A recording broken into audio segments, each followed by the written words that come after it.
अथ मंत्रपाठः।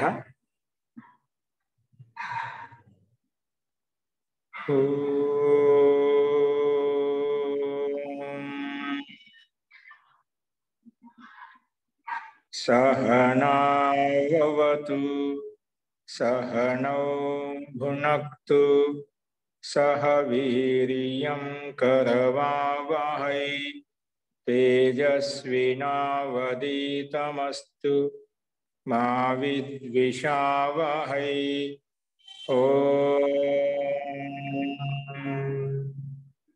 शांति शांति शांति। सर्वेभ्यो नमः। अंदरिकी नमस्कारम अंडी। మనము విభక్తి ప్రకరణము చెప్పుకుంటున్నాము. అందులో నిన్న ప్రథమ విభక్తి ఎప్పుడు వస్తుంది అనే విషయాన్ని చెప్పుకున్నాము. ప్రథమ విభక్తి అంటే 4 అర్థాలు చెప్పుకున్నాము. ప్రాతిపదికార్థంలో, లింగార్థంలో, పరిమాణార్థంలో, వచనార్థంలో మనకు ప్రథమ విభక్తి వస్తుందని చెప్పుకున్నాము. దీన్ని మనం సూత్రార్థ ప్రకారంగా చెప్పుకున్నప్పుడు మాత్ర శబ్దంతో యుక్తి చేసినప్పుడు ప్రాతిపదికార్థ మాత్రే, లింగ మాత్రే, పరిమాణ మాత్రే, వచన మాత్రే ప్రథమ విభక్తి భవతి. ఈ అర్థాల్లో ప్రథమ విభక్తి వస్తుంది అని చెప్పి నిన్న మనము చూశామండి. సో ఈరోజు అదే విషయాన్ని విభక్తి ఇంకా ఎక్కడ వస్తుంది, ఏ సందర్భంలో వస్తుందనే విషయాన్ని మనం చెప్పుకున్నాము. అస్తు. సో నిన్న చెప్పిన ఈ ప్రథమ విభక్తి సంబంధి సూత్రంలో ఎవరికైనా సందేహం ఉంటే చెప్పండి.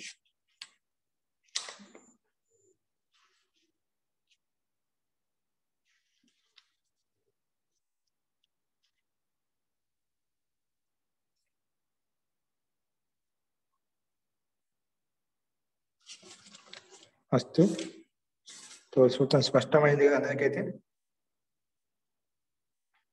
అస్తు అండి. తర్హి ప్రకృతం అనుసరామः. సో ఈ 4 అర్థాల్లో మనకు ప్రథమ విభక్తి వస్తుందని చెప్పుకున్నాము. ఇప్పుడు అదే సందర్భంలో కూడా దానికి సంబంధించిన ఉదాహరణలు చూసాము. ప్రాతిపదికార్థానికి సంబంధించిన ఉచ్చై స్నేచై, లింగ మాత్రంలో కుమారి, వృక్ష, కుండం 3 లింగాల్లో చెప్పుకున్నాము. పరిమాణంలో ద్రోణ, ఖారీ, ఆడకం చెప్పుకున్నాము. వచన మాత్రంలో ఏకః, ద్వౌ, బహవః ఈ 3 శబ్దాలు మనం చెప్పుకున్నాము. ఓకే. నెక్స్ట్ వచ్చేసి చెప్పారు సంబోధనేచ. నెక్స్ట్ ఏంటి? సంబోధనేచ.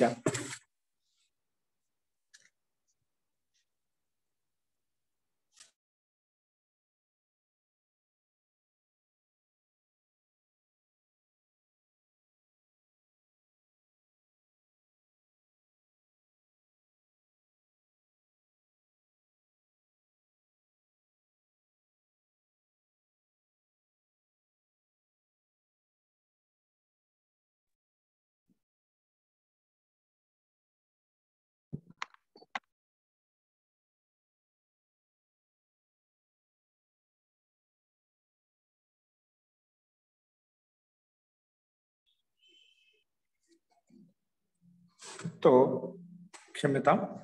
ఇక్కడ సంబోధనేచ. సంబోధనంలో మనకు ప్రథమ విభక్తి, ద్వితీయ, తృతీయ, చతుర్థి, పంచమి, షష్ఠి, సప్తమి, తర్వాత సంబోధన విభక్తి లాస్ట్ 8వ విభక్తి ఉందన్నమాట. అంటే ప్రథమ విభక్తిలో అయితే విభక్తి ఉంటుందో ప్రత్యయం వస్తుందో, సంబోధన అదే ప్రత్యయం వస్తుందండి.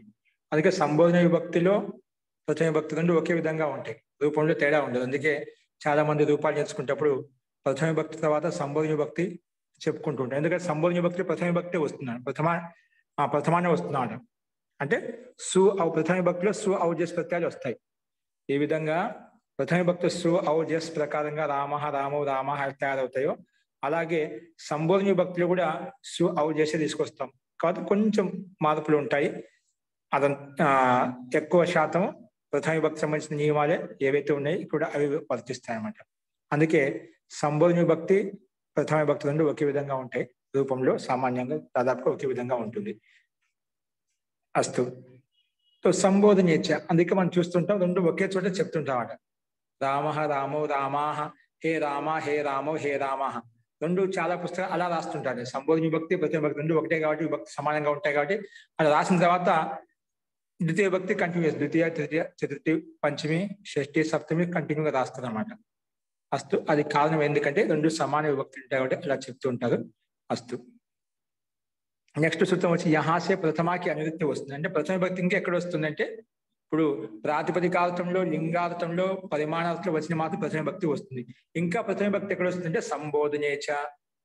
సంబోధనే సప్తమ విభక్తి ఏకవచనము చ అవ్యయపదము. అనువృత్తి ప్రథమ విభక్తికి అనువృత్తి పై నుంచి వస్తుంది. చూడండి సంబోధన ఇంకా ఎక్కడ వస్తుంది ప్రథమ విభక్తి అంటే సంబోధనేచ ప్రథమ విభక్తి పోతుంది. సంబోధనంలో కూడా ప్రథమ విభక్తి వస్తుంది. ఈ సూత్రం చెప్పింది కాబట్టి మనం అక్కడ ప్రథమ విభక్తి తెచ్చుకుంటాం. అంటే సు ఔ చేసి తెచ్చుకుంటాం ఇక్కడ ప్రత్యయాలు. మనకు జ్ఞా ప్రాతిపదిక అధికారానికి వెళ్తే సూత్రాలు ఉన్నాయి కదా, సు ఔ జస్ అమ్ ఔట్ షస్ టా భ్యాం బిస్ ఉన్నాయి కదా, క్రమంగా ఉన్నాయి. వాటి విభాగం ద్వారా మనకు విభక్తి సంజయ్ పేరు పెట్టుకున్నాము, అలాగే వచన సంఖ్య కూడా పేరు పెట్టినాం. ఏకవచనం, ద్వివచనం, బహువచనం, అలాగే విభక్తి సంఖ్య ప్రథమ విభక్తి ద్వితీయ విభక్తి నుండి పేరు పెట్టుకున్నాం అంట. ఓకే, అలాగా విభాగం ద్వారా దానికి ఎలాగ ఏ విధంగానే చూసాము. సో ఇక్కడ సంబోధనంలో కూడా ప్రథమ విభక్తి వస్తుందని ఈ సూత్రం చెప్పింది. సంబోధనేచ ప్రథమ విభక్తి భవతి, ఇది దీని యొక్క తాత్పర్యం. సంబోధనేచ అనే సూత్రం ద్వారా సంబోధనలో కూడా ప్రథమ విభక్తి వస్తుంది, అంటే సు ఔ జస్లు వస్తాయి.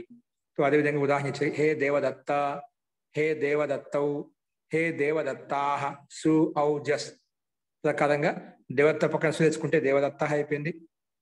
ఇంకా సంబోధన కంటే విసర్గం లోపిస్తుంది. అలాగే హే ద్వివచనంలో ఔ తెచ్చుకుంటే దేవదత్తవ అయిపోయింది. జస్ట్ తెచ్చుకుంటే దేవదత్తాహ అనే రూపం సిద్ధించిందండి. ఓకేనా.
हरि ओम क्षम्यतामंडी।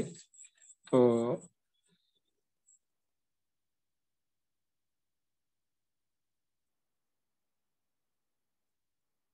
अस्तु प्रकृतमनुसरामः। అందరికి వినిపిస్తుందా అండి? హరి ఓం. వినిపిస్తాను మహోదయ. జీ మధ్యలో ఓకే అండి, మధ్యలో ఆచార్య వాళ్ళు ఫోన్ చేస్తే దాన్ని ఇంకొకటి లిఫ్ట్ చేయాల్సి వచ్చింది. ఎప్పుడు చేయరు ఆచార్య వాళ్ళు. అస్తు, మనము ఏం చెప్పండి, సంబోధన కూడా ప్రథమ విభక్తి వస్తుందని చెప్పి సూత్రం చెప్పింది.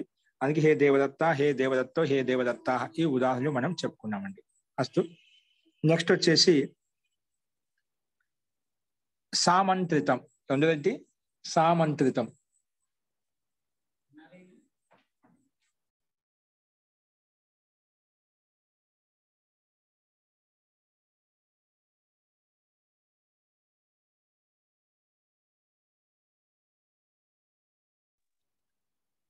సామంత్రితం. సామంత్రితం అంటే ఏమిటంటే చూడండి, దాని పద విభాగం చూద్దాం. ముందు సా ప్రథమ విభక్తి ఏకవచనము, ఆమంత్రితం ఇది ప్రథమ విభక్తి ఏకవచనము. అనువృత్తి వచ్చేసి ప్రథమాకి అనువృత్తి వస్తుంది. అర్థః సా ఇతి అనేన సంబోధనే యా ప్రథమ సా నిర్దిశ్యతే. సూత్రంలో సా పదం, సామంత్రితంలో సా ఉంది కదా, సా అంటే ప్రథమ విభక్తి ఏకవచనం చెప్పుకున్నాం. ఈ సా అనే శబ్దంతో ఏం సంకేతించబడుతుంది, ఏం తీసుకోబడుతుంది అంటే సా ఇతి అనేన సంబోధనే యా ప్రథమ. సంబోధనలో ప్రథమ విభక్తి వస్తుంది చెప్పిన ముందు సూత్రం ప్రకారంగా. సంబోధనే యా ప్రథమ, సంబోధన విభక్తి ఏదైతే ప్రథమ వచ్చిందో సా నిర్దేశించింది ఆ ప్రథమ విభక్తి తీసుకోబడుతుంది. ప్రథమ స్త్రీలింగం కాబట్టి సా అంటే ప్రథమ అని అర్థం చేసుకోవాలి. ఓకేనా? తో సంబోధనే యా ప్రథమ సా నిర్దేశించే, అది నిర్దేశించబడుతుంది. కాబట్టి సంబోధనే యా ప్రథమ తదంతం శబ్ద రూపం ఆమంత్రితం సంజం భవతి. అంటే సంబోధనంలో ఏదైతే ప్రథమ విభక్తి వచ్చిందో ఆ ప్రథమ విభక్తితో యుక్తమైనటువంటి శబ్దం ఏదైతే ఉందో, అంటే ప్రథమ విభక్తి వచ్చిన ఏదైతే శబ్దం అలాంటి తదంత శబ్ద రూపం ఏదైతే ఉందో దానికి ఆమంత్రితం అని ఒక పేరు పెట్టబడింది. ఆమంత్రితం సంజం భవతి, ఆమంత్రిత అని చెప్పి పేరు చెప్పుకున్నామండి. ఓకేనా? సంబోధనంలో ఏదైతే ప్రథమ విభక్తి వచ్చిందో అటువంటి ప్రథమ విభక్త్యంత్ శబ్దరూపం అయితే ఉందో ఆ శబ్దరూపానికి ఏం పేరు పెట్టాము?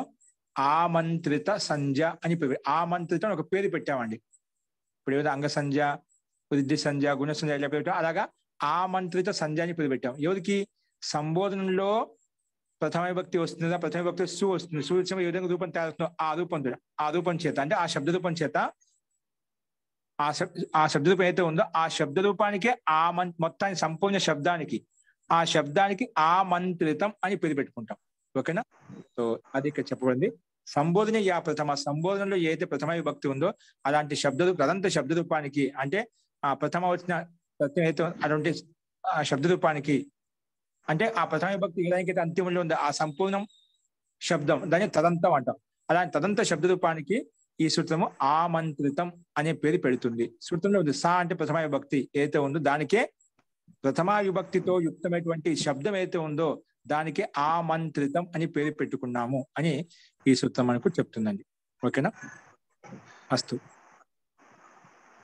ఉదాహరణ అగ్నే, హే అగ్నే, హే అగ్ని, హే అగ్నయ. సంబోధనలో అగ్నే శబ్దం వచ్చిందండి. ఓకేనా? సంబోధన వచ్చింది, అగ్నే అనే రూపం వచ్చేసింది అన్నమాట. ఓకే, సో ఇది మనకు రూపం కనిపిస్తుంది. అస్తు. ఇక్కడ ఆమంత్రితస్య అనే సూత్రం ప్రకారం ఏంటి, ఇక్కడ ఆమంత్రిత అని పేరు పెట్టి ఎలా వచ్చింది? ఈ సూత్రం వచ్చేసి ప్రథమ విభక్తితో యుక్తమైనటువంటి, అంటే సంబోధనలో చెప్పడం కోసం ఏదైతే ప్రథమ విభక్తి వచ్చిందో అలాంటి ప్రథమాంత శబ్ద రూపానికి ఆమంత్రితం అని పేరు పెట్టావు కదా, అంటే అగ్ని అనే పదానికి ఆమంత్రితం అని పేరు పెట్టావు. కానీ ఈ ఆమంత్రితం అని పేరు పెట్టి ఏ లాభం వచ్చింది నీకు? ఏంటి, ఎందుకు పెట్టుకున్నాం ఆమంత్రితం అని పేరు? వృద్ధి సంధ్య పెట్టుకున్నా మనకు ఆచోనితి అతోపద అని వచ్చి వృద్ధి చేస్తామంట. ఇక్కడ ఆమంత్రితం అని పేరు పెట్టుకోవడం ఏం లాభం అంటే దాంట్లో 6వ అధ్యాయం ఒక సూత్రం ఉంది, ఆమంత్రితస్య చ. సూత్రం ఏంటంటే కింద ఇచ్చారు, ఆమంత్రిత సంధ్య హోనేసే. ఆమంత్రితం అని పేరు పెట్టడం ఏమొచ్చింది? ఆమంత్రితస్య చ అనే సూత్రం ప్రకారంగా అగ్నే ఆది ఉదాత్తం అవుతుంది. అగ్ని శబ్దానికి ఆది ఉదాత్తం వస్తుంది. ఓకేనా? అగ్ని శబ్దానికి వస్తుంది ఆది ఉదాత్తం వస్తుంది అని ఈ సూత్రం చెప్పిందండి. ఓకేనా? అస్తు. సో అర్థమైంది కదా. ఇక్కడ ఆమంత్రితం ఎందుకు పేరు పెట్టి ఆమంత్రితం ఇప్పుడు మనకి ఏదో ఒక సంధ్య ఒక నామకరణం చేసుకుంటున్నామంటే ఏదో ఒక ప్రయోజనం ఉంటుందండి. టీ సంధ్య అని పేరు పెట్టినా, భా సంధ్య అని పేరు పెట్టినా, ఘూ సంధ్య అని పేరు పెట్టినా, నిపాత సంధ్య, అలాగే మనకు రకరకాల సంధ్యా ప్రకారం చాలా పెట్టినాం. విద్యుత్ సంధ్య, ఇలాగా గుణ సంధ్య పేరు పెట్టినాం. ప్రతి దానికి ఒక ఉపయోగిత ఉంటుందన్నమాట. అలా ఇక్కడ ఏ ఉపయోగం అంటే ఆమంత్రితం అని పేరు పెట్టుకోవడం వలన ఆమంత్రితస్య చ అనే సూత్రం ప్రకారంగా అగ్ని శబ్దానికి ఆది ఉదాత్తం అవుతుంది. వస్తుంది అగ్ని శబ్దానికి ఆది ఉదాత్తం వస్తుంది అనమాట. అది ఈ సూత్రం యొక్క అభిప్రాయం. అంటే స్వరం ఆది ఉదాత్తం అయిపోయినప్పుడు అగ్నిలో ఆ ఉదాత్తం ఏంది చెప్పి ఆ ఉదాత్తం ఏమిటి ఏమవుతుంది, మిగతావన్నీ అనుదాత్తం పదం ఏకవర్జం ఆ ఉదాత్త పదాన్ని ఒకటి వదిలేసి మిగతావన్నీ కూడా అనుదాత్తాలు అయిపోతాయి. ఇప్పుడు అగ్నిలో ఆ అనేది ఉదాత్తం అయితే ఉదాత్తం ఇంకే చిహ్నం ఉండవండి. పక్కన ఏవైతే స్వరంలో మొత్తం అనుదాత్తం అయిపోతాయి. నే ఒకటే అనుదాత్తం ఉంది, అది ఒకటి అనుదాత్తం అయిపోయింది. అనుదాత్తం కాగానే అడ్డగీత రాగానే ఏమవుతుంది, అనుదాత్తం అంటే అడ్డగీత పెట్టుకుంటాం అనమాట. అనుదాత్తం పెట్టగానే వెంటనే ఏమవుతుంది, ఇంకో సూత్రం వస్తుంది. ఉదాత్తాత్ అనుదాత్తస్య స్వరిత. నువ్వు ఉదాత్తానికి పక్కన అనుదాత్తం ఉంటే అనుదాత్తాన్ని స్వరితంగా మార్చేసేయి. అది ఇక్కడ అగ్నేలో ఏ కాలము స్వరితంగా వచ్చేసింది. అందుకే స్వరితాంత శబ్దం అగ్నే శబ్దం అంట. సంబోధనలో అగ్నే శబ్దం అనేది స్వరితాంత శబ్దం మనకు స్పష్టంగా కనిపిస్తుంది ఇక్కడ. అస్తు, ఇది దీని యొక్క ప్రయోజనం. మరి యహాసే ఆమంత్రితం అనే పదానికి కూడా కింది కూడా వస్తుంది. ఇంకా ఆమంత్రిత సంధి ఎక్కడ పెట్టుకుంటామంటే ఏకవచనం సంబుద్ధి. సూత్రం చూడండి 49 సూత్రము. ఏకవచనం సంబుద్ధి. ఇదేమంటుంది, ఏకవచనం ప్రథమ విభక్తి, ఏకవచనం ప్రథమ విభక్తి ఏకవచనము, సంబుద్ధి ఇది ప్రథమ విభక్తి ఏకవచనం. రెండు ప్రథమ విభక్తి ఏకవచనంలో ఉన్నాయి. అనువృత్తి పైనుంచి ఆమంత్రితం అనే పదానికి అనువృత్తి వస్తుంది. కింది సూత్రం వరకు వస్తుంది, ఇక్కడి వరకు వస్తుంది. దీని యొక్క అర్థం చూడండి. ఆమంత్రిత ప్రథమ విభక్తే యద్ ఏకవచనం అంటే ఆమంత్రితం అని పేరు పెట్టిన ప్రథమ విభక్తి ఏదైతే ఉందో, ఏం చెప్పాను, ఆమంత్రితం ఎందుకు పెట్టాము, సంబోధనలో అయితే ప్రథమ విభక్తి వస్తుందో ఆ ప్రథమ విభక్తి ఆ ప్రథమాంత శబ్ద రూపానికే పై సూత్రం ప్రకారంగా ఆమంత్రితం అని పేరు పెట్టుకుంటాం. అలాంటి ఆమంత్రితం పేరు పెట్టిన ప్రథమ విభక్తి ఏదైతే ఉందో ఆమంత్రిత ప్రథమా విభక్తి యద్ ఏకవచనం ఏది ఏకవచనం ఉందో తత్ సంబుద్ధి సంజకం భవతి. దానికే సంబుద్ధి పేరు పెట్టుకోవచ్చు. దానికి ఏది పెట్టిదో సంబుద్ధి ఒక పేరు అండి.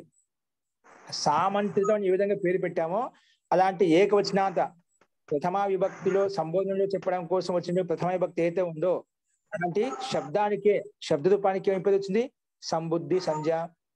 ఓ ఏకవచనంలో ప్రత్యేకండి. ఏకవచనంలో సూత్రం ద్వారా వచ్చినప్పుడు ఏదైతే సంబోధన విభక్తిలో ప్రథమ విభక్తి యొక్క శబ్ద రూపం ఏదైతే ఉందో ఆ శబ్దానికి ఏమొస్తుంది, సంబుద్ధి. ఏకవచనం సంబుద్ధి. నువ్వు ఎవరికైతే ఆమంత్రితం అని పేరు పెట్టావో, ఏ ప్రథమ విభక్తికి సంబోధనలో వచ్చే ఏ ప్రథమ విభక్తికి అయితే ఆమంత్రితం అని పేరు పెట్టావో ఆ ఆమంత్రిత పదానికే ఏకవచనంలో ఉండే ఆమంత్రిత పదానికే ఏకవచనం అంటే ఏకవచనానికి సంబుద్ధి సంజ. సంబుద్ధి ఒక పేరు, నామకరణం. సంబుద్ధి అని పేరు పెట్టేసుకున్నాము. ఏకవచనం సంబుద్ధి. ఓకేనా. ఆమంత్రిత ప్రథమా విభక్తి ఆమంత్రితం పేరు పెట్టే ప్రథమ విభక్తి ఏదైతే ఉందో యద్ ఏకవచనం అయితే ఏకవచనం ఉందో తత్ సంబుద్ధి సంజకం. దానికి సంబుద్ధి అని పేరు పెట్టాము. సంబుద్ధి సంజకం భవతి అని చెప్పి ఈ సూత్రం మనకు పనిచేస్తున్నది. ఓకేనా. సో ఇది ఈ రకంగా మనం అర్థం చేసుకోవాలి. నెక్స్ట్ చూడండి. నెక్స్ట్ వచ్చేసి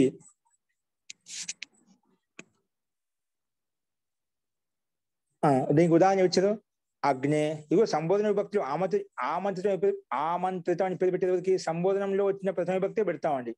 కాబట్టి ఎందుకే ఇక్కడ ఉదాహరణ అగ్నే, వాయో, దేవదత్త ఇవన్నీ కూడా సంబోధనలో ఇచ్చేవాడు. అంటే ఆమంత్రితం పెట్టి పేరు పెట్టే సంబోధనలో వచ్చిన ప్రథమ విభక్తి కాబట్టి ఇక్కడ అదే విధంగా అగ్నే వాయో, హే అగ్నే, హే వాయో, హే దేవదత్త ఇలాగా ఉదాహరణలు ఇవ్వబడ్డాయండి. సో ఇక్కడ సంబుద్ధి అని సంజ అని పేరు పెట్టడం వల్ల ఏం లాభం వచ్చింది మనకు. ఇప్పుడు ఆమంత్రిత సంజ అని సామంత్రితం అనే సూత్రం ద్వారా పేరు పెట్టుకున్నాం. ప్రథమ విభక్తికి సంబోధనలో వచ్చిన ప్రథమ విభక్తికి ఆమంత్రితం పేరు పెట్టాం.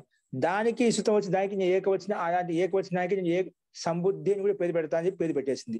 దానికే ఏం పేరు పెట్టింది, సంబుద్ధి అని పేరు పెట్టింది. కానీ సంబుద్ధి అని పేరు పెట్టడం ఎలా వచ్చింది, పైనేమో ఆమంత్రితం అని పేరు పెట్టడం వలన ఆమంత్రిత సచ అనే సూత్రం వచ్చేసి దానికి ఆది ఉదాత్తం చేసింది, అక్కడ ఉదాత్త ప్రయోజనము.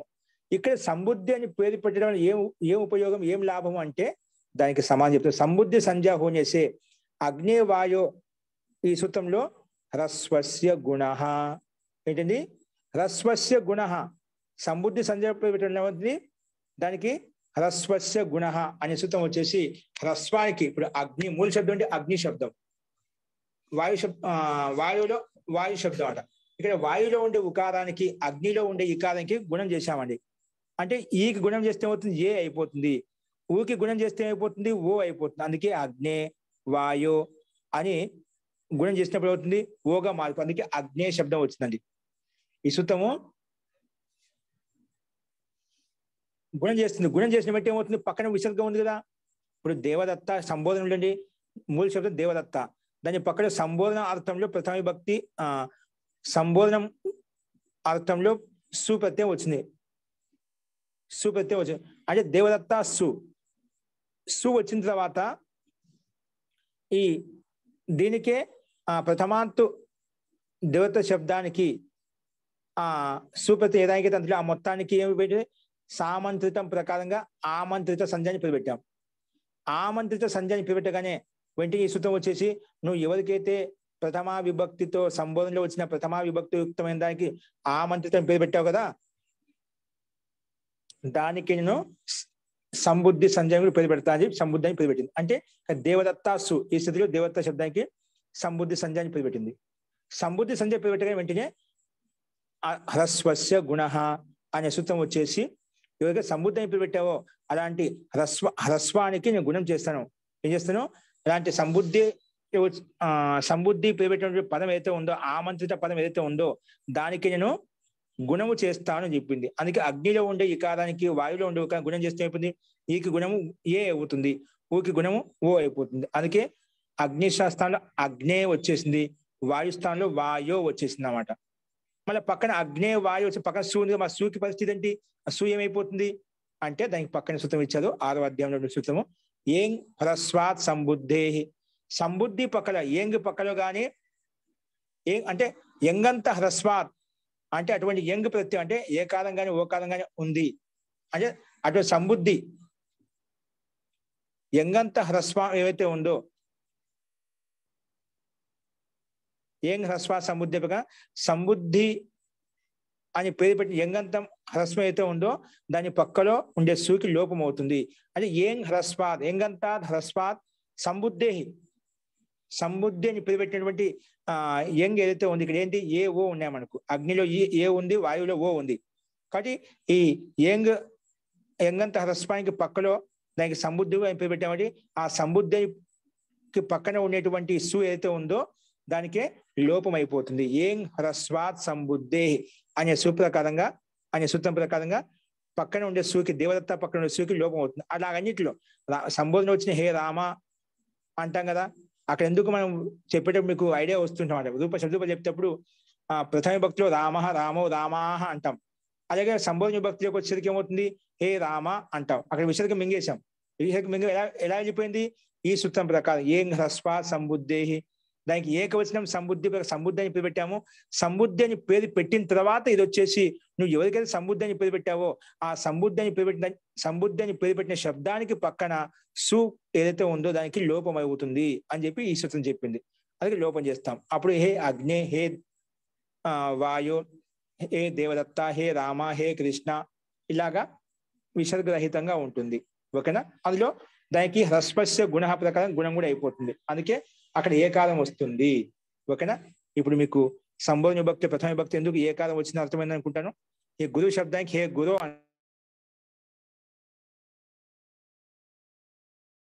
హే గురు, హే గురు, హే గురవ అలా వస్తుందన్నమాట. ఓకే, ఈ రకంగా మనం చూసాము. అస్తు. ఇప్పుడు స్పష్టమైంది, దీనికి సందేహం ఉందా మహోదయ? మరి దేవదత్తాలో ఏం కాదు కదా అది, మరి దానికి సులోపం అయిపోయింది కదా. సముద్ది పేరు పెట్టాం కదా, ఉంటే హ్రస్వస్య గుణం వస్తుంది, లేకపోతే రాదు, అంతే ఉంది. అంతేనా? హ్రస్వస్య గుణం అని చెప్పాం కదా. తామంత్రితం సంజ్ఞ కూడా ఏకవచనానికి మాత్రమేనా? ఏకవచనానికి మాత్రం అది కూడా అది మటుకు అన్నిటికీ ఏకవచనానికి వస్తుంది. సామంతం మటుకు అన్నిటికీ అది వస్తుంది. ఏమంటుంది, అన్నిటికీ వస్తుంది. ప్రథమాంతం ఉండాలంటే ప్రథమ అంటే ఏకవచనం అన్నిటికీ వస్తుంది. ప్రథమ విభక్తి ఏకవచనం కావచ్చు, ద్వివచనం బహువచనం దీనికే వస్తుంది. ప్రథమాంతం అని మూడింటికి చెప్పాం కదా, వస్తుంది. ఆ, ఆ మూడు ఏకవచనం ద్వివచనం బహువచనం మాత్రం వస్తుంది. సంబుద్ధి మాత్రం ఏకవచనానికి మాత్రమే. ఈ ఏకవచనం అనేది కేవలం సంబుద్ధిలో మాత్రం, సంబుద్ధి అనేది ఏకవచనంలో మాత్రం వస్తుంది, ద్వివచనానికి బహువచనానికి రాదు. ఓకే. ఓకేనా, అక్కడ మనకు అవి వస్తుంది. అందుకే రూపం దాంట్లో ద్వివచనంలో బహువచనం మార్పు ఉండదు. సామాన్య ప్రథమ విభక్తి ద్వివచనానికి ఎలా ఉంటుందో సంబోధన విభక్తి ద్వివచనానికి బహువచనం అదే విధంగా ఉంటుంది. అందుకే హే రామ, హే రామో, హే రామాహ. అక్కడ రామ, రామో, రామ ప్రథమ విభక్తిలో తేడా ఉంది, కానీ సంబోధన విభక్తికి ప్రథమ విభక్తికి ద్వివచనంలో బహువచనం తేడా లేదండి. అక్కడ రామో రామాహ, ఇక్కడ సంబోధన రామో రామాహ అనే ఉంటుంది, సేమ్ ఉంది. మరి ఏకవచనంలో మాత్రం సంబుద్ధి అని పేరు పెట్టాం కాబట్టి అక్కడ ఈ ఊ ఉంటే గుణం వస్తుంది, లేకపోతే ఏం రస్వా సంబుద్ధి ప్రకారంగా సామాన్యంగా పక్కన ఉండే సూకి లోపం చేసిస్తాము. అప్పుడు మాకు హే దేవదత్త, హే రామ, హే కృష్ణ అలాగే ఉంటాయి. అస్తు.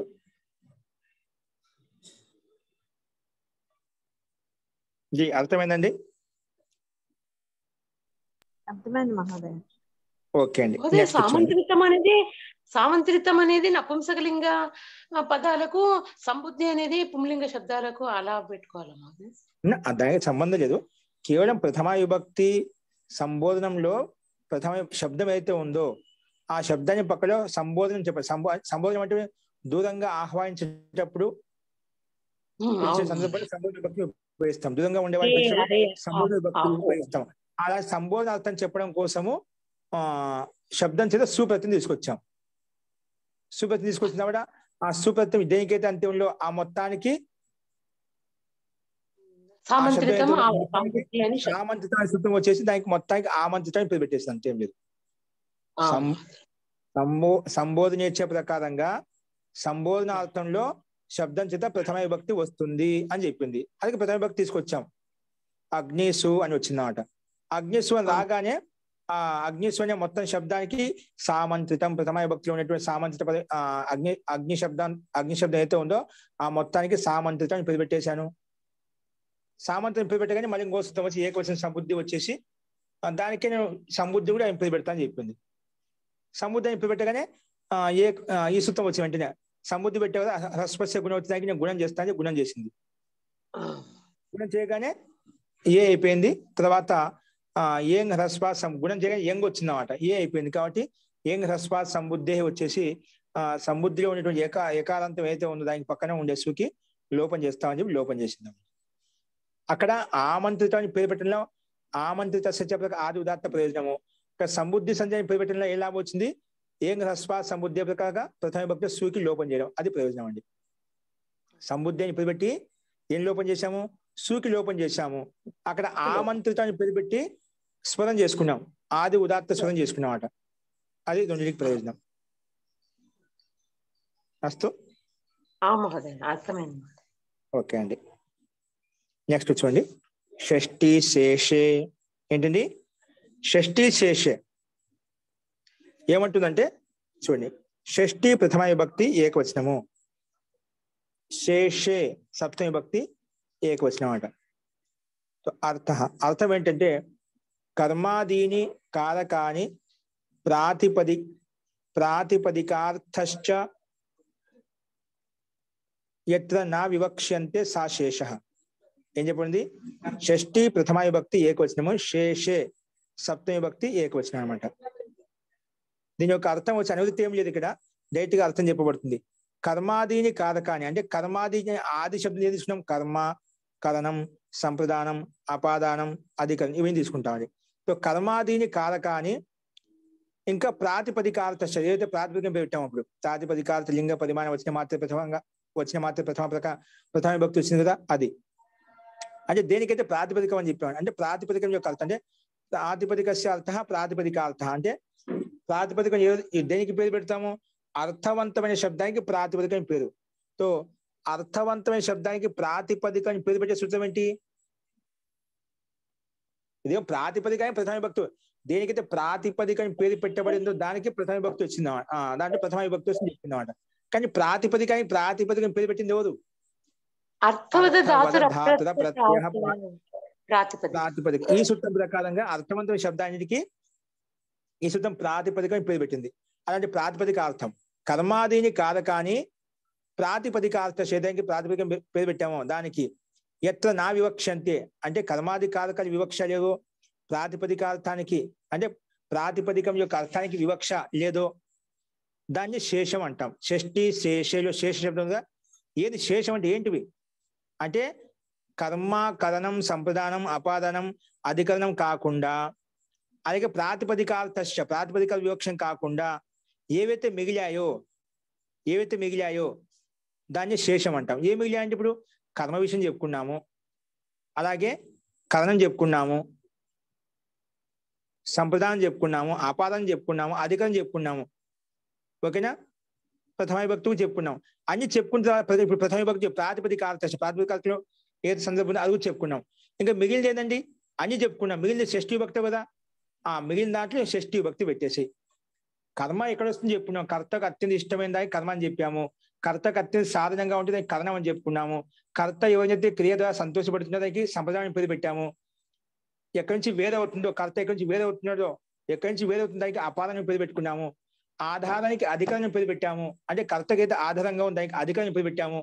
అన్నిటికీ చెప్పుకున్నామట. దీంట్లో ఈ అర్థంలో ప్రథమ విభక్తి వస్తుంది, ఈ అర్థంలో ద్వితీయ విభక్తి వస్తుంది, దీంట్లో తృతీయ విభక్తి వస్తుంది, ఇలా ఉంటే చతుర్థి వస్తుంది, ఇలా ఉంటే పంచమి వస్తుంది, ఇలా ఉంటే సప్తమి విభక్తి వస్తుంది. ఇవన్నీ చెప్పుకుంటూ వచ్చాం, విభక్తి చెప్పుకుంటూ వచ్చాం. కానీ షష్ఠీ విభక్తికి ఏం చెప్పాలి ఎంతవరకు మనం? అది అన్ని చెప్పంగా ఏం చెప్పాము? కర్మాదిని కారకాని ప్రాతిపదికార్థ ఎత్ర నా విభక్తి అంటే కర్మాదికి అవసరం లేదు, ప్రాతిపదికానికి అవసరం లేదు అంట. ఎక్కడైతే వివక్ష లేదో దాన్ని శేషం అంటాము. అంటే ఎక్కడ కర్మకు కానీ కర్ణానికి కానీ అపాదానికి కానీ అధికారం ఎక్కడ వివక్ష అక్కడ అవసరం అంటూ పడలేదు, వివక్ష ఆకాంక్ష ఎక్కడ లేదు, కనిపించలేమట. అందుకే ఎత్ర నా వివక్ష అంటే వివక్ష అయితే ఎక్కడ లేదు దాన్ని శేషం అంటాము. అలా మిగిలినది ఒకటి షష్ఠీ విభక్తి ఒకటి. అందుకే అలాంటి శేషం మిగిలినటువంటి ఏదైతే ఉందో దాంట్లో షష్ఠీ విభక్తి వస్తుంది. శేషే షష్ఠీ విభక్తి భవతి.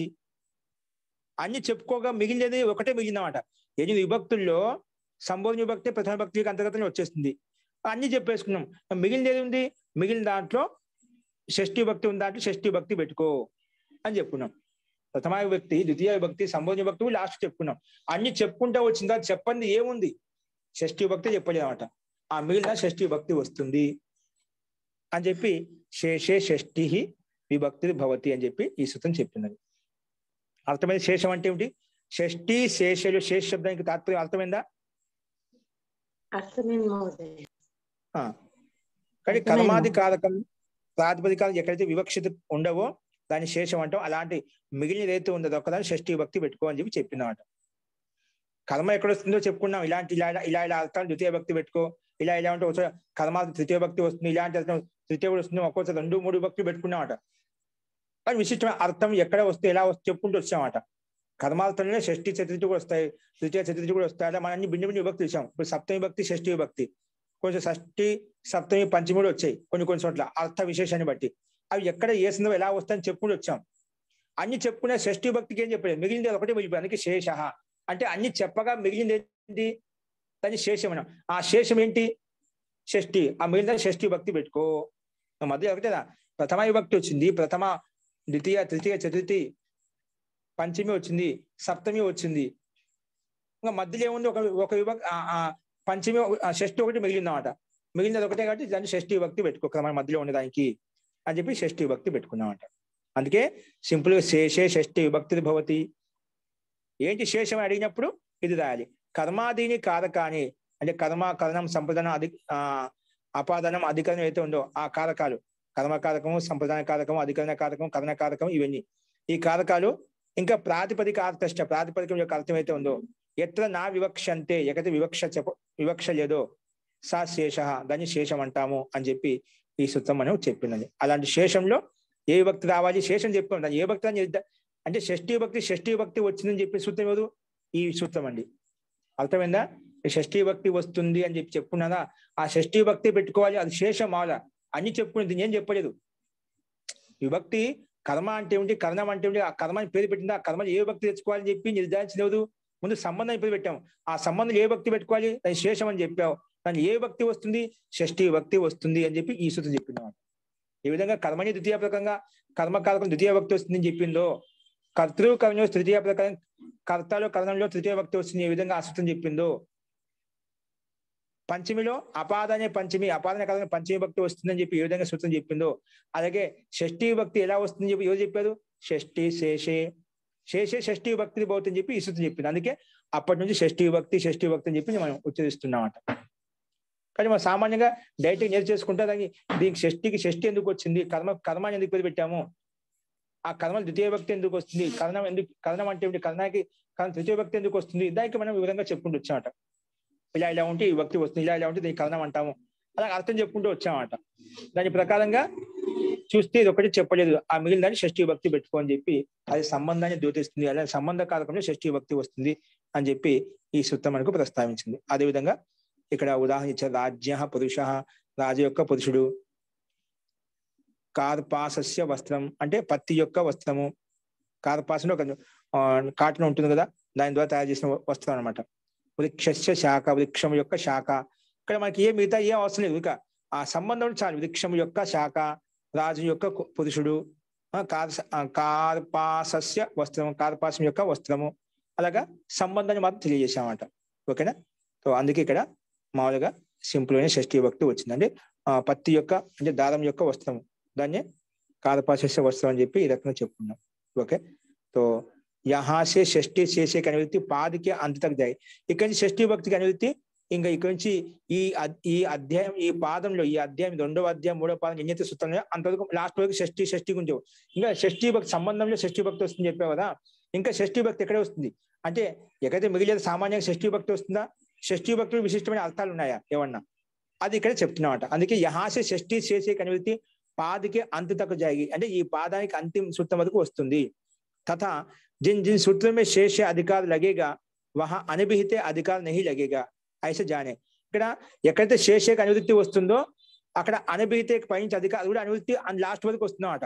ఎక్కడైతే శేష యొక్క సంబంధం కూర్చోబెట్టామో అక్కడ అనభిహిత యొక్క అధికారం రాదు. ఇక్కడి నుంచి శేష యొక్క అధికారం నడుస్తుంది, ముందు నుంచి ఆల్రెడీ శేష యొక్క అధికారం లాస్ట్ వరకు వస్తుందన్నమాట. ఎక్కడెక్కడైతే షష్ఠీ భక్తి వస్తుందో అది పక్కకి వెళ్ళిపోతుంది, అనభిహిత అనే అధికారం పక్క పోతుందన్నమాట. అందుకే అక్కడ ఆ సూత్రం కూర్చోదు.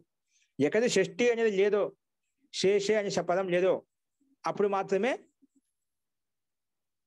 ఏమొస్తుంది అధికారం లేదో అప్పుడు మామూలుగా ఈ అనభిహితే అనే పదాన్ని యుక్తం చేసుకుంటాం. అనభిహిత యొక్క అధికారం మనకు ఉపయోగపడుతుంది అన్నమాట. ఓకేనా. అది ఇక్కడ చెప్పబడింది సూత్రంలో. ఏ సూత్రాలు అయితే శేష యొక్క అధికారం ఉపయోగించుకుంటామో అక్కడ అనభిహిత అనేది అధికారం ఉండదు. ఎక్కడైతే శేష యొక్క అధికారం ఉండదు అక్కడ అనుభూతి యొక్క అధికారం ఉంటుంది. ఓకే. సో అదే ఇక్కడ ఈ 51 సూత్రం చెప్పబడింది. చూడండి ఇంకా షష్ఠీ భక్తి ఎక్కడ వస్తుందంటే దానికి సమాధానం ఇక్కడ చెప్తున్నారు. చూడండి, జో విధర్థస్య కరణే, జో అవిధర్థస్య కరణే, జో విధర్థస్య కరణే జ్యః షష్ఠీ విభక్తి ఏకవచనము, అవిధర్థస్య అవిధర్థస్య ఇక్కడ మధ్యలో జో వచ్చింది కదా, అజ్యః అవిధర్థస్యని మనము విడగొట్టుకుంటే మామూలుగా జ్యః షష్ఠీ భక్తి ఏకవచనం, అవిధర్థస్య షష్ఠీ భక్తి ఏకవచనం. జ్యఃలో ఉండే అకారము అవిధర్థస్లో ఉండే అకారం రెండు అకారాలకు మధ్య విసర్గం ఉంది. ఆ విసర్గం రావడానికి ముందు స్థితి అంటే రేపం అనమాట. ఆ రేప స్థానంలో మనం అతో రోద ప్లుత దప్లుతే ప్రకారంగా ఆ విసర్గ స్థానంలో రూ తీసుకొచ్చాము. ఆ రూకి అనుమతిలో ఆ రూకే స్థానంలో మళ్ళీ అతో రూద ప్లుతాద ప్లుత ప్రకారం రూ స్థానంలో ఊ వచ్చిందండి. ఆ రేప స్థానంలో రూకి అనుబంధ లోపం చేసుకుంటే రేప మిగులుతుంది. ఆ రేపానికి ఊ వచ్చింది అనమాట. ఊ రాగానే ఆది గుణ ప్రకారం గుణం చేస్తే ఓ అయిపోయింది, జో అయిపోయింది. పక్కన అతి అవిధర్థస్లో ఆ ఉంది కాబట్టి వెంటనే అవగ్ర చిహ్నంగా మారిపోయింది. ఏ సూత్రం ప్రకారంగా ఏంగహ పదాంతాదతి అనే సూత్రం ప్రకారంగా అవగ్రహంగా మార్చేసాం అనమాట. అందుకే జో విధర్థస్య కరణే అనేది మనకు సంధియుక్తంగా సూత్రంలో కనిపిస్తుంది. దాన్ని విడగొట్టుకున్నాం. జహ షష్ఠీ విభక్తి ఏకవచనము, అవిధర్థస్య షష్ఠీ విభక్తి ఏకవచనము, కరణే సప్తమి విభక్తి ఏకవచనము. ఈ 3 పదాలుగా విడగొట్టుకున్నాం. ఇప్పుడు అవిధర్థస్య అంటే ఏమిటి అనేది ఇక్కడ మనకు చెప్పబడుతుంది. చూడండి, దీని యొక్క విగ్రహవాక్యం సమాసం కదా కనిపిస్తున్న స్లైడ్ చూడండి. కనిపించలేదా? వస్తుంది చూడండి. तो विद अर्थो येषां ते विदर्थाः ఏంటండి? విద్ అర్థో ఏషాం తే విదర్థాః. విద్ అర్థో ఏషాం తే విద్ అనేది ఒక గణ విశిష్టమైన శబ్దంలో ధాతు అండి. ఒక ధాతు పట్టు ఉంటే విద్ ధాతు ఎక్కడైతే ఉందో అక్కడి నుంచి అనమాట. అంటే విద్ ధాతు యొక్క అర్థం అయితే ఉందో దానికి సంబంధించి అర్థం ఇక్కడ తీసుకోవాలన్నమాట. చూడండి, విద్ అర్థో ఏషాం తే విదర్థాః. విద్ అర్థో ఏషాం, విద్ అర్థో యస్య, విద్ ధాతు యొక్క అర్థం ఉంది యస్య ఏ ధాతుకైతే స విదర్థః అంటే విదర్థ ధాతు అంటాం అన్నమాట. కానీ విదర్థః అంటాం. నా విదర్థః అవిదర్థః. అలాగే విదర్థ ధాతు యొక్క అర్థం ఉండే విద్ ధాతు యొక్క అర్థం ఉండకూడదు, దాన్ని అవిదర్థః అని చెప్పి అంటే నేతత్వ సమాసం చేసుకున్నామంట. విధి యొక్క అర్థం ఎక్కడైతే ఉండదో దాన్ని అవిదర్థః అని చెప్పి చెప్పుకుంటాము. ఓకేనా? సో అది ఇక్కడ చెప్పబడింది. అస్తు. చూడండి, సో ఇక్కడ కింద విగ్రహవాక్యం విద్ అర్థో యస్య స విదర్థః బహుది సమాసం. ఇది నా విదర్థః అవిదర్థః. ఓకేనా? నా విదర్థః అవిదర్థః తస్య అవిదర్థస్య, తస్య అవిదర్థస్య అంటే విదర్థం కానిది. విదర్థం అంటే విద్ధార్థి యొక్క అర్థం ఉండకూడదు, అటువంటి శబ్దం ఇక్కడ తీసుకోవాలి. ఇక్కడ నైతత్పురుష సమాసం చేశాం. నా విదర్థః అవిదర్థః తస్య అవిదర్థస్య. ఏ సమాసము డాష్ డాష్ అంటే సంపూర్ణ పదం మళ్ళీ రాస్తామంట. అది రాయకుండా సింపుల్ గా తస్య అవిదర్థస్య అలాగే మనం అధ్యాహారం చేసుకుంటాం. ఏ సమాసము? నై తత్పురుష సమాసం అనమాట. సో అనువృత్తి వస్తుంది, పైనుంచి షష్ఠి శేషేకి అనువృత్తి వస్తుంది. అదేంటో చూద్దాం. సో ఇది అనువృత్తి వచ్చినప్పుడు అర్థం ఎలా ఉంటుంది చూడండి. అర్థ అవిదర్థస్య. అవిదర్థస్య అంటే ఇక్కడ అవిదర్థస్య అజ్ఞానార్థస్య ధాతు అంటే అజ్ఞానార్థ ఈ ధాతువే అజ్ఞానార్థంలో ఉందంట. అజ్ఞానార్థస్య ధాతు అంటే అజ్ఞానార్థంలో ఉన్న ధాతు జ్ఞాధాతు. అజ్ఞానార్థస్య ధాతో అజ్ఞానార్థస్య ధాతో అజ్ఞానార్థస్య ధాతో అజ్ఞానార్థ జ్ఞాధాతు జ్ఞాధాతు మధ్యలో అజ్ఞానార్థస్య జ్ఞాధాతో కరణే కారకే కర్ణకారకంలో కర్ణకారకంలో శేషత్వేన వివక్షితే. శేషత్వం వివక్షితమైన అనుకోండి. శేషత్వేన వివక్షితే షష్ఠి విభక్తి భవతి. షష్ఠి విభక్తి వస్తుంది. శేషత్వేన వివక్షితే శేషార్థంలో అంటే విశిష్టమైన ధాతు సందర్భంలో అంటే అటువంటి అజ్ఞానార్థంలో వచ్చిన జ్ఞాధాతు అయితే ఉందో అజ్ఞానార్థంలో వచ్చిన ధాతు అయితే ఉందో అలాంటి జ్ఞాధాతు కర్ణకారకంలో శేషత్వేన వివక్షితే షష్ఠి విభక్తి భవతి. అంటే కర్ణకారకం అంటే ఏ విభక్తి రావాలి? మామూలుగా కర్ణకారకం అనగానే మనకు ఏమొస్తుంది? చెప్పుకుని తృతీయ భక్తి రావాలి. కానీ ఇదేంటి? కర్ణకారకంలో శేషత్వన అంటే మిగిలిన శేష రూపంలో ఏమొస్తుంది? షష్ఠి భక్తి కూడా వస్తుంది. శేషత్వన వివక్షిత శేష రూపంలో వివక్షితమైంది కాబట్టి షష్ఠి విభక్తి కూడా వస్తుంది అని చెప్పి ఈ సూత్రం చెప్పిందండి. ఇక్కడ ఒకసారి చూద్దాము భాష్యము. అజ్ఞానార్థక జో జ్ఞాధాతు అంటే అజ్ఞానార్థంలో ఏంటి? విధుధాతు యొక్క అర్థం ఏంటి? అజ్ఞానం. అజ్ఞానార్థంలో ఉన్నటువంటి జ్ఞాధాతు ఏదైతే ఉందో ఉస్కే కర్ణకారకంలో అది కర్ణ అంటే తృతీయ భక్తి సందర్భంలో శేష్ అంటే వివక్షిత హోనే పదం. ఇప్పుడు శేషం యొక్క సందర్భం కదా, అంటే శేషం చెప్పిన అన్ని కర్మాధికారాలు చెప్పిన తర్వాత మిగిలిన అవుతుందని శేషం. అలా శేష వివక్షితంలో షష్ఠి భక్తి వస్తుంది.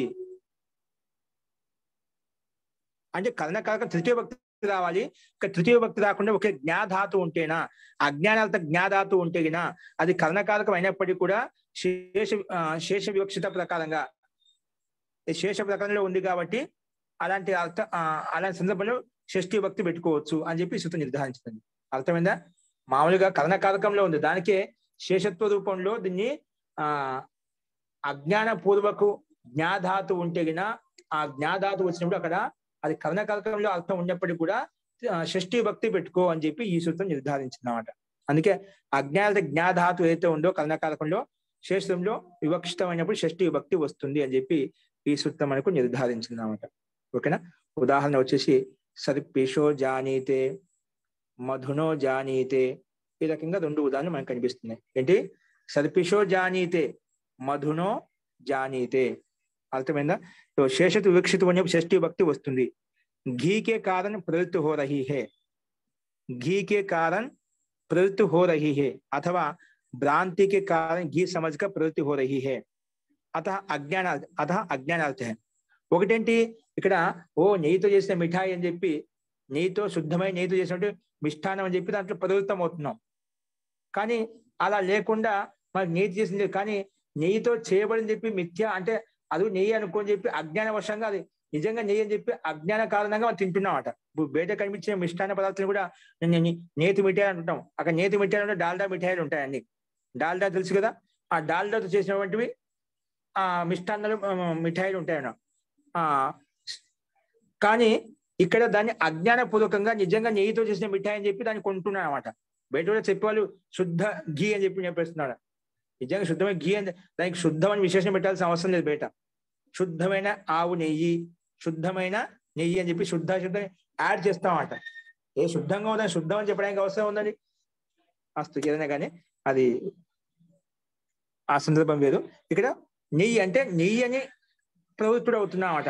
అంటే నేతి యొక్క మిఠాయి అని చెప్పి అంటే సందర్భంలో ఉదాహరణ తీసుకున్నాను. నేతి అని చెప్పి మామూలు మిఠాయిలు తినాలండి, నేతి మిఠాయి అంటే కొంచెం తింటున్నాను అనే సందర్భంలో వాస్తవంగా నెయ్యి కాలేదు, కానీ నెయ్యి అనుకొని అజ్ఞానపూర్వకంగా తినేస్తున్నాం అన్నమాట. ఇక్కడ అజ్ఞానంతో ద్యోతితం అవుతుంది. నెయ్యి అని తెలుసుకొని నెయ్యి యొక్క మిఠాయి అని చెప్పి ఆ రకంగా అజ్ఞానంలో జ్ఞాధాతు కాబట్టి ఆ రకంగా అర్థం చేసుకొని ఆ రకంగా తెలుసుకొని ప్రవృత్తుడు అవుతున్నామట. అంటే ఆ తినటం కోసం యుక్తుడు అవుతున్నామట. అలాంటి అర్థం ఇక్కడ గమ్యమానమైంది కాబట్టి అజ్ఞానార్థం యొక్క ధాతు కాబట్టి కరణకారకంలో అంటే ఇక్కడ కరణ సాధనంగా ఉపయోగపడుతున్నామట.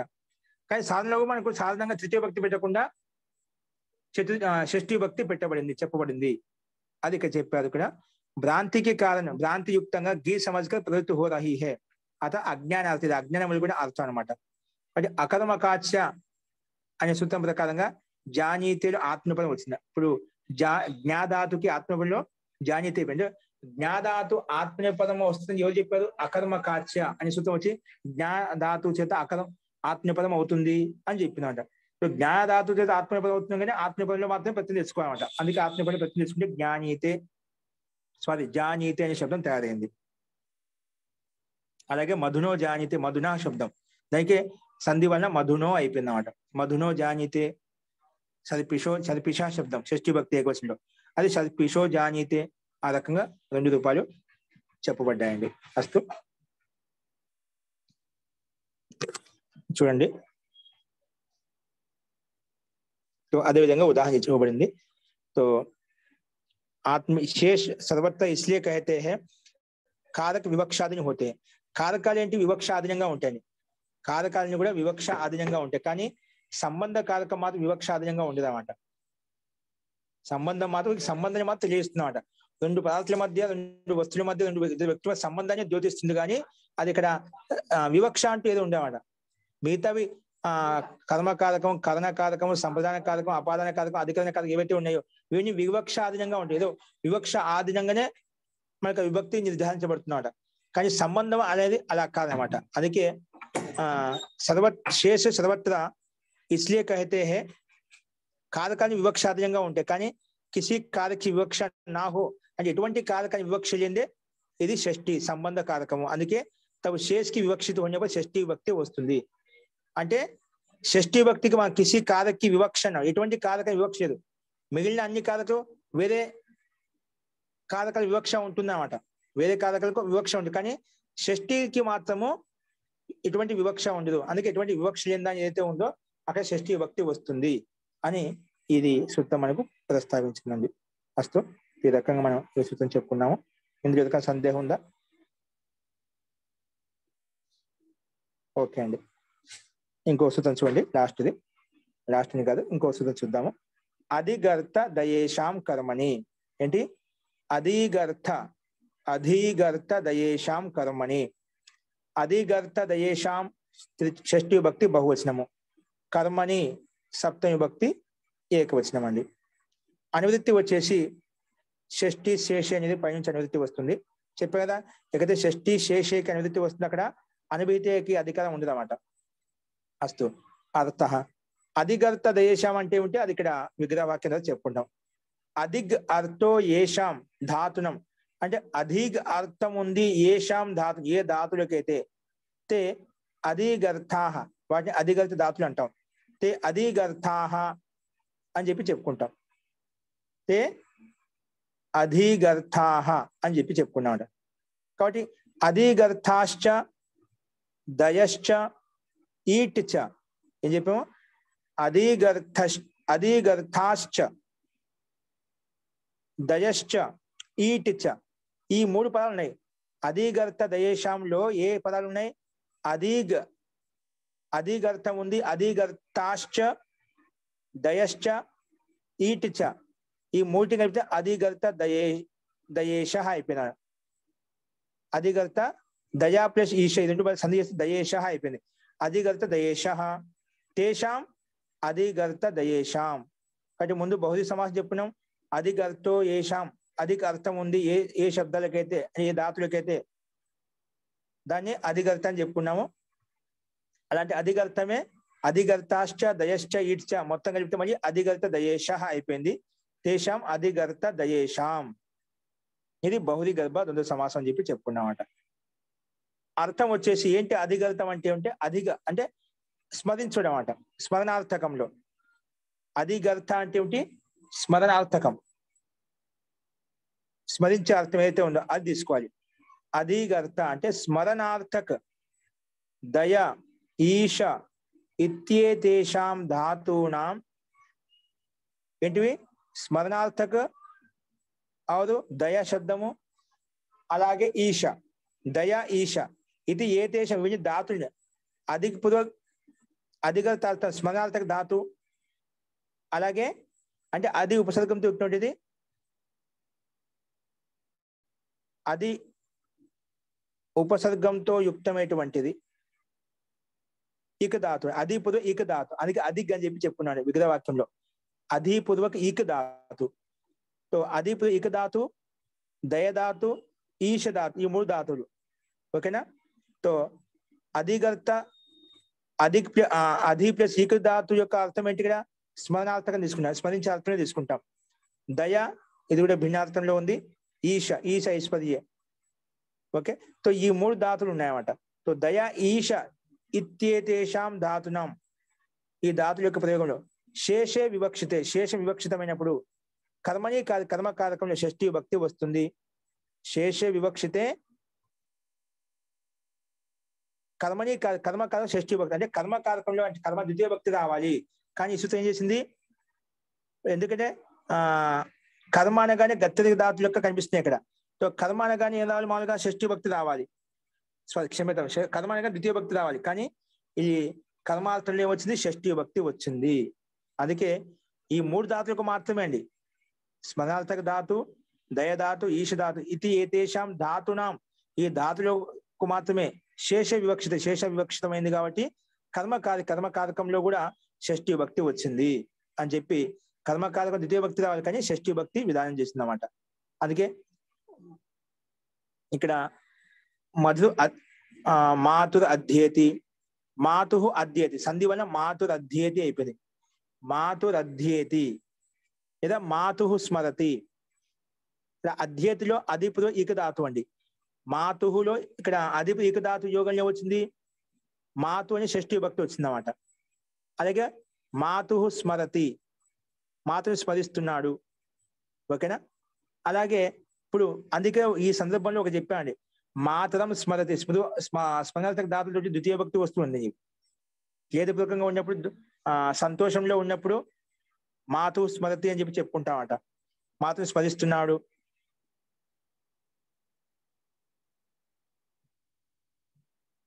కష్టంలో ఉన్నప్పుడు షష్ఠీ భక్తి ఉపయోగిస్తాము. సంతోషంలో ఉన్నప్పుడు ద్వితీయ భక్తుడు ఉపయోగిస్తుంది. కర్మకారకుడు షష్ఠీ భక్తి చెప్పిన కాబట్టి ఒక పక్షంలో కర్మకారకుడు ద్వితీయ భక్తుడు కనిపిస్తుందండి. అందుకే మాత్రం స్మరతి కూడా అనొచ్చు. మాతృని స్మరిస్తున్నాడు. లేదా ఈ సూత్రం ప్రకారంగా విశిష్ట సందర్భంలో కర్మకారకుని షష్ఠీ భక్తుడు వస్తుంది. అందుకే మాతు స్మరతి స్మరణార్థక ధాతులతోటి ద్వితీయ భక్తుడు వస్తుంది, షష్ఠీ భక్తుడు వస్తుంది. ఓకే, సో అందుకే మాతరం స్మరతి ఒకటి మాతు స్మరతి అర్థంలో కొంచెం భేద వివక్షనే మనకు కనిపిస్తుంది అన్నమాట. అస్తు. తో మాతు స్మరతి ఇక్కడ మన షష్ఠీ భక్తి ఇవ్వబడింది. కర్మకారకం ద్వితీయ భక్తి రావాల్సింది, మాత్రం స్మరతి ఎలా ఉండాల్సింది మాతు స్మరతి అని చెప్పి ఈ సూత్రము శేష వివక్షితం కాబట్టి కర్మకారకంలో కూడా కర్మ అంటే ద్వితీయ భక్తి రాకుండా షష్ఠీ భక్తి విధానం చేసింది. అలాగే సర్పిషో దయతే, దయధాతుకు ఆత్మపైన దయతే వచ్చింది. సర్పిష్ శబ్దానికి షష్ఠీ భక్తి ఏకవచనంలో సర్పిష, సర్పిష. అలాగే సర్పిష ఈస్ట్, ఈష్ ధాతుకు ఈస్టే వచ్చిందండి ఆత్మపదంలో. ఉత్తమ పురుష ఏకవచనంలో ఈస్టే వచ్చింది. సర్పిష ఈస్టే. సర్పిష అంటే నెయ్యి అని అనుకొని దాంట్లో ప్రవృత్తి అవుతున్నాడు. సర్పిష ఈస్ట్ అంటే నెయ్యి మీద అధికారం చూపుతున్నాడు, అధికృతం చేసుకుంటున్నాడు, ఇలాగ తీసుకోవచ్చు.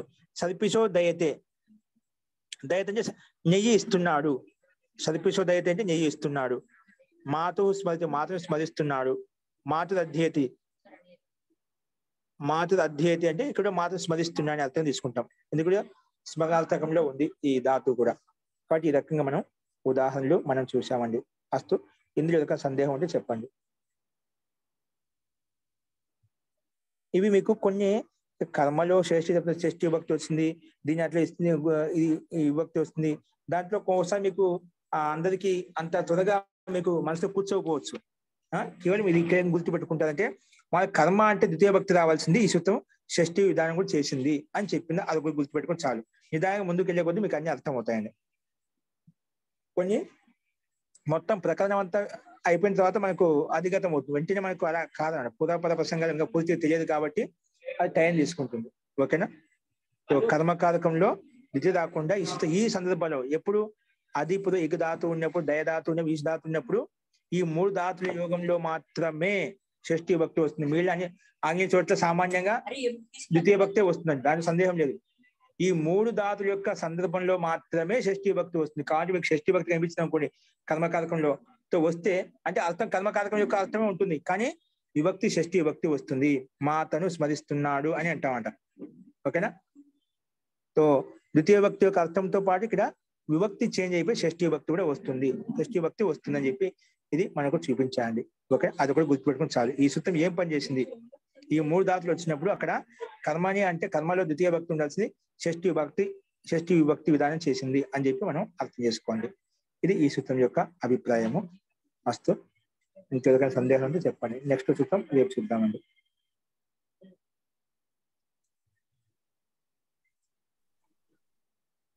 అస్తు. తర్హి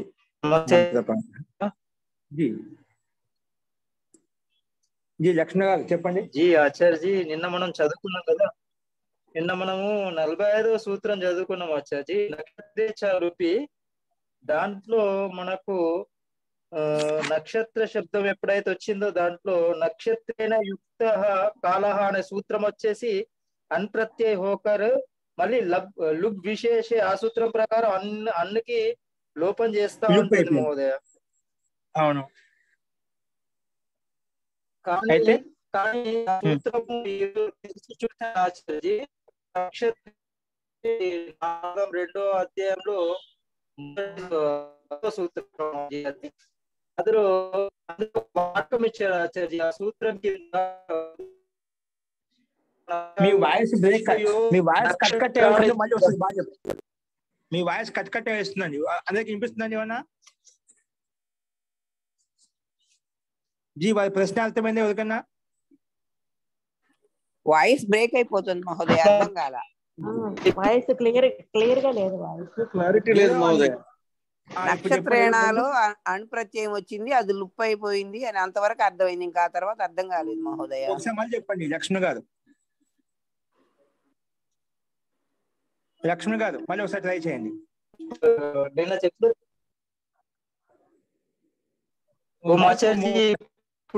ఇప్పుడు చెప్పు.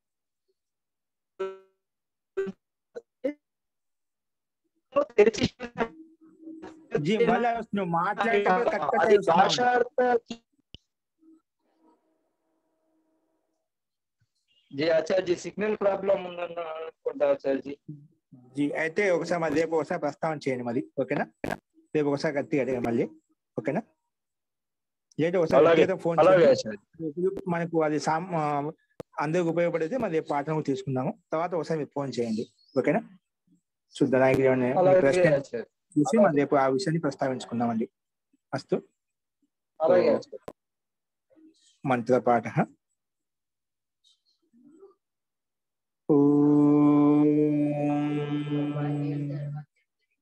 సర్వే భవంతు సుఖినః, సర్వే సంతు నిరామయాః, సర్వే భద్రాణి పశ్యంతు, మా కశ్చిత్ దుఃఖభాగ్ భవేత్. ఓం శాంతి శాంతి శాంతిః. సర్వేభ్యో నమః. అందరికీ నమస్కారం అండి. నమస్తే ఆచార్య. నమస్తే, ధన్యవాదాలు ఆచార్య మహోదయ.